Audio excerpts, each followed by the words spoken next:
humans. I am Dulce Bruno, and today we're going to talk about something a little bit different. Well, I'm a partially blind writer. I have said that before, but I haven't mentioned clearly and openly, and I thought it was obvious by my color schemes and thumbnails, but hey, I am asexual. Yeah. What does that mean?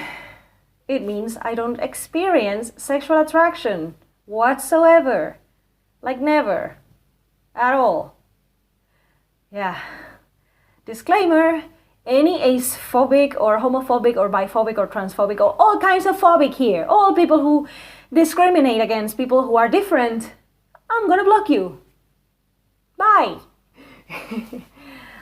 This video isn't for people who don't want to understand a different perspective. This video is for people who are different and maybe not the same as I am and want to get to know this kind of perspective a little bit better.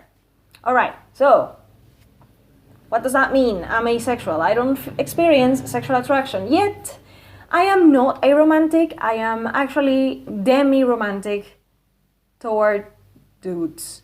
So it's like demi-heteroromantic, and that means that every once in a millennia, very rarely, I kind of have a thing for a dude. And it would be nice to have a relationship kind of thing. But I still don't want to bang him. I don't care. Yeah, so I want to talk about that because I include asexual characters in my writing, of course. If I include blind and visually impaired people, of course I'm going to include asexual people as well. It's a given. We write about what we know. We write about what we want to read, and let me tell you something, asexual representation is like little to none. And most asexuals have to rely on like fan theories, like Merida is ace. No, she's not. But for a long time, I didn't have a Disney princess idol. And then she came into the picture until I was like, what? Already in my 20s, and then Merida came, hi.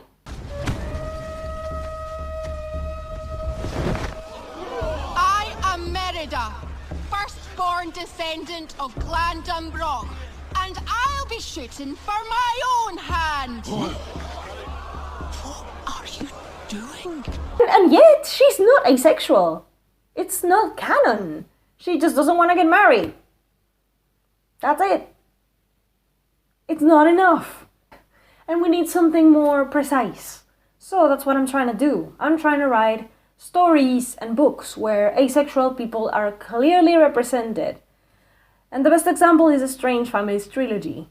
The one that I have been talking for a long time now. Like, that's my main project, so that's what you're gonna hear about on my YouTube channel for the most part. Because it's a sci-fi trilogy. It's not one book, it's not two books, it's 3 books. So yeah, there's a lot to talk about. And this project includes characters from all over the world, but also characters with disabilities, and of course there's a major asexual character. I mean, please. So if you're a writer and you're considering writing someone who is in a different perspective than yours, yeah, for lack of a better word, if you're considering to write asexual characters, I'm gonna link a few videos down below because I am not qualified to give proper advice. I'm only here to rant and ramble and share some of my thoughts. But there are people who have done videos about this in a much coherent way than me. So I'm gonna link Shaylin Wright's videos below and Julian Greystock. Both of them are asexual writers, and I am delighted to know, because I've been following Shaylin for a while and I had no idea she's ace until she came out. And now I am like, ooh, she made my day. That's what I meant. We live in a society where we are told that basically we don't exist.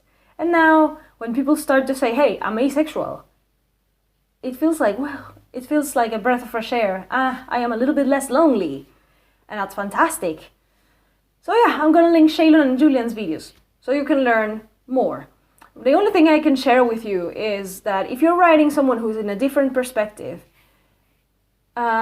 you can do 2 things.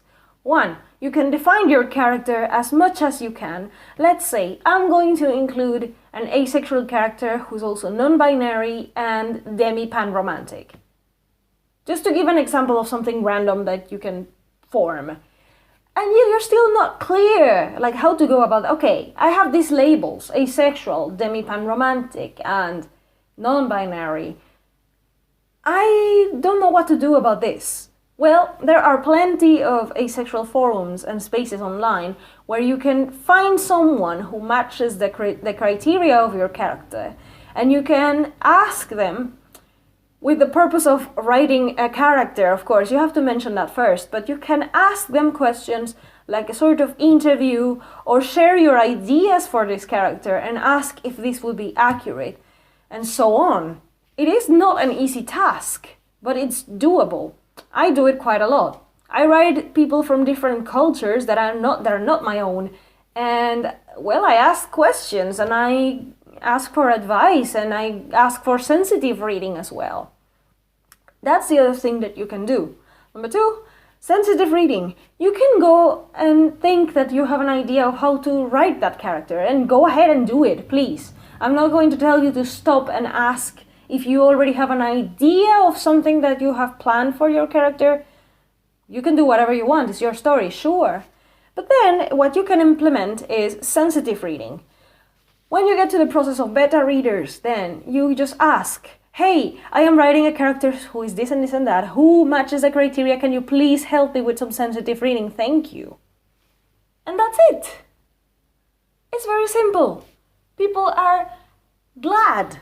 People are very happy to help with such things. I have done it myself. Not for asexual characters yet, which surprises me, but I have done it for blind people.